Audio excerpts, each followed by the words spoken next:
Hello everyone, welcome back to another video. Welcome back to the channel. James Ward here with Chris Gaunt here at Dewsbury Golf Club.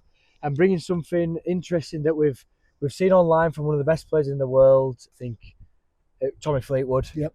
And the words were of it, and we've then been thinking about it non-stop, is putting with loft. So obviously we can see I've got my wedges in my hand here, and it's a concept of exactly as it sounds, putting with loft. So the putting stance, as we're going to show you shortly, with loft, i.e. with wedges, different clubs, 9-irons, 8-irons, like that.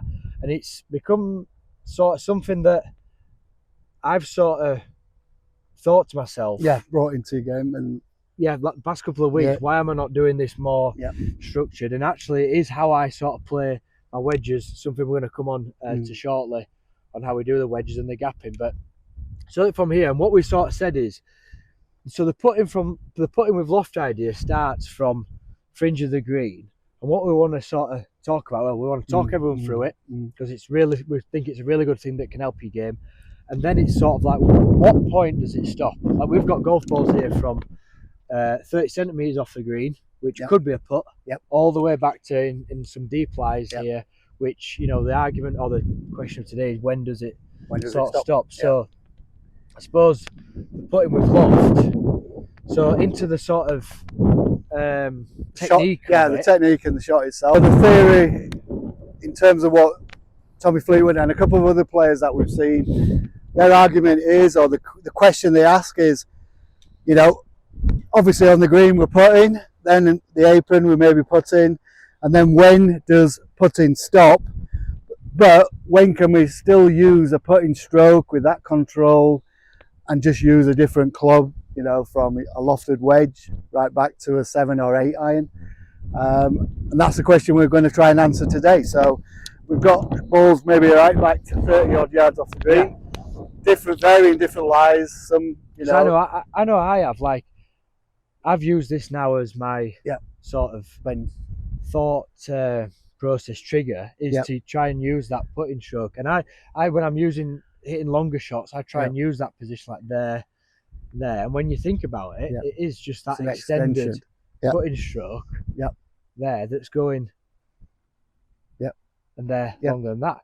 But so to start it off, this probably is a putting stroke.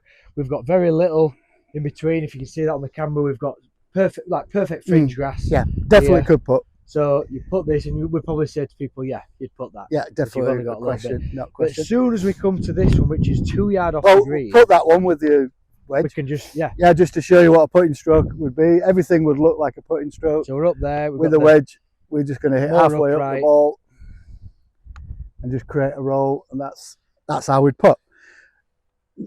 This is when you maybe don't want to put across that for obvious reasons. The ball, this is for no reasons. We've got divots, everything here, debris, anything there, so it can be bouncing. We can know it can skid across. So this is when this idea of set up for the putter could even be the putter grip.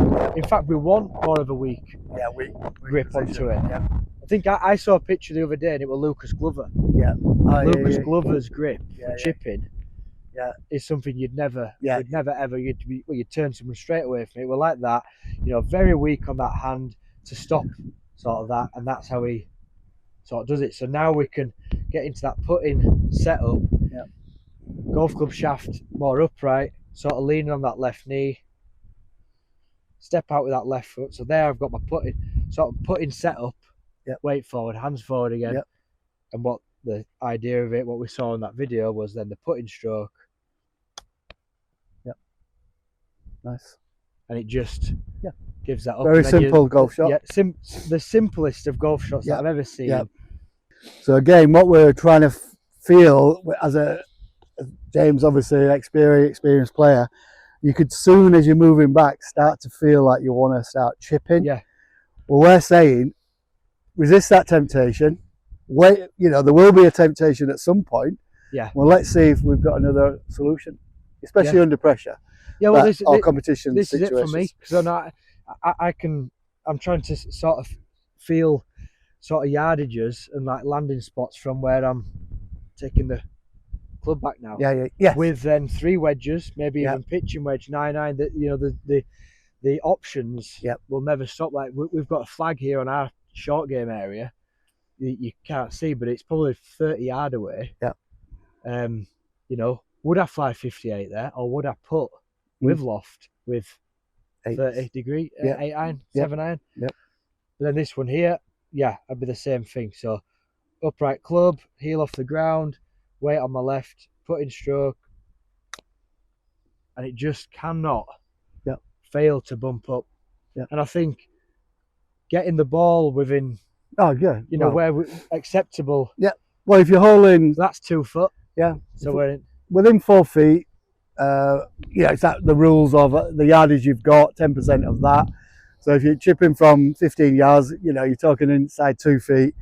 But again, if you're high percentages, if you're holding out from up to 4 feet in 80% of the time, you're basically up and down in 80% of your fringe chips. Simple fringe chips, which is a great percentage. Again, just feeling my shoulders, my wrists solid. It's such a good connection. Good going. Great shot. So now moving back, when does the temptation start? Is there a temptation now, or are we thinking the same stroke? We need to maybe more loft because we've got to cover more ground. It may not be yet. This 50 could then. It still feels it half can, and half. It still feels it could get you. You can still chip to the edge of the green, which means it's rolling. More. Still within like an acceptable yardage, isn't it? 4 feet, 5 feet. So this is a classic one where now you might start to feel a wrist hinge, or it becomes more hinge, chipping. Certainly a hinge. I'm still at my 50 because I think we've got a bit of uphill here, and you can just change the speed or even the length of the swing now. Rock the shoulders. Nice. We move back again another yard. So now this is when maybe I've got to go from 50 to maybe that 54. Because now we've probably got more ball flight than rollout. Yes. Certainly half and 50-50, isn't it? But now if we stay the same, heel off the ground, shoulders are sort of locked, rocking, putting stroke, putting with loft. Just didn't connect with that one, right? Didn't quite release. But we can see even like that, the worst one. Worst one. But now we're getting up to 25 yards. We're still up to, what's that, 8 foot? 8 foot. But again, under even this, relatively simple pressure. I think if you've got an issue, like I had a lesson today, no chance from side at green, he said. So we just implemented this little setup of that, and you just from here, rock them shoulders. That's all it has to be. That's nice, isn't it? So I'm landing that just on the green. So this is, again, this may be the limit for this club, but I have one more. So we got 58. 58, So we've got so now these are the shots that we were talking about.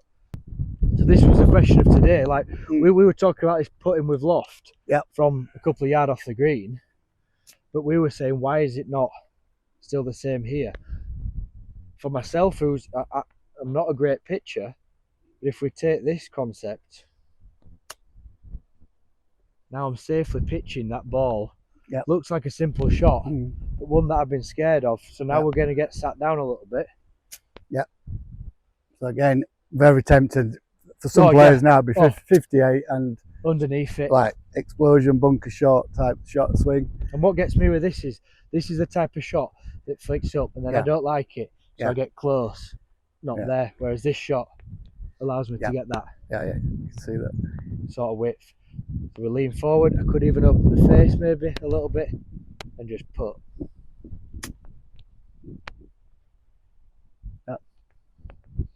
I'm just chasing 6 feet.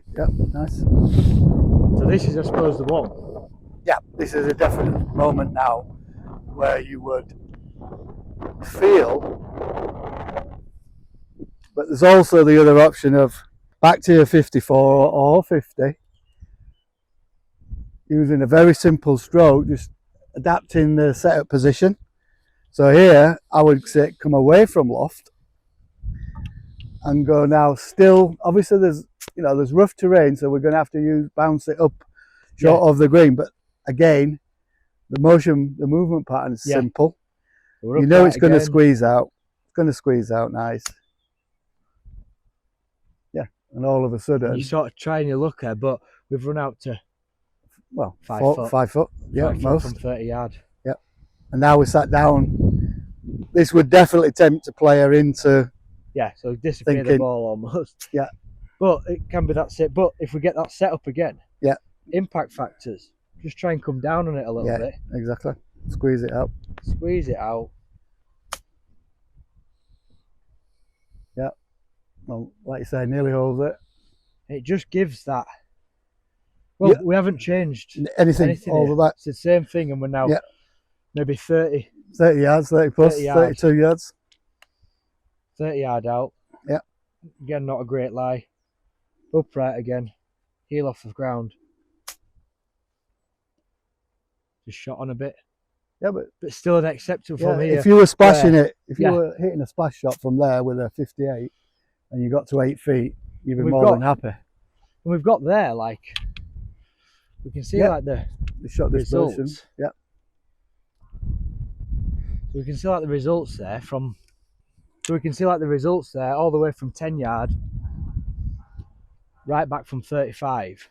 But I think different lies, different terrain. For me, it's just that thought of just that nothing's quitting. Nothing wants to get there, nothing wants to get in tight. You don't want to decel am I too much. There'll be plenty of time when we want to hit a shot where we've got the wrists working, but I think in a golf shot you should always have 2 options. Then you could, because your brain loves that question, but then you make the right selection. Obviously if you can visualize the shot, execute it, and then accept afterwards. Definitely. And this for me, this is sort of changed out of control. You can try and control your landing spot. Use it with these. Well, this is 50, 54, 58. Try it with your wedge, add your 9-iron and even your 8-iron. Yeah, definitely. And just learn the different trajectories. But and rollouts. Put in with loft.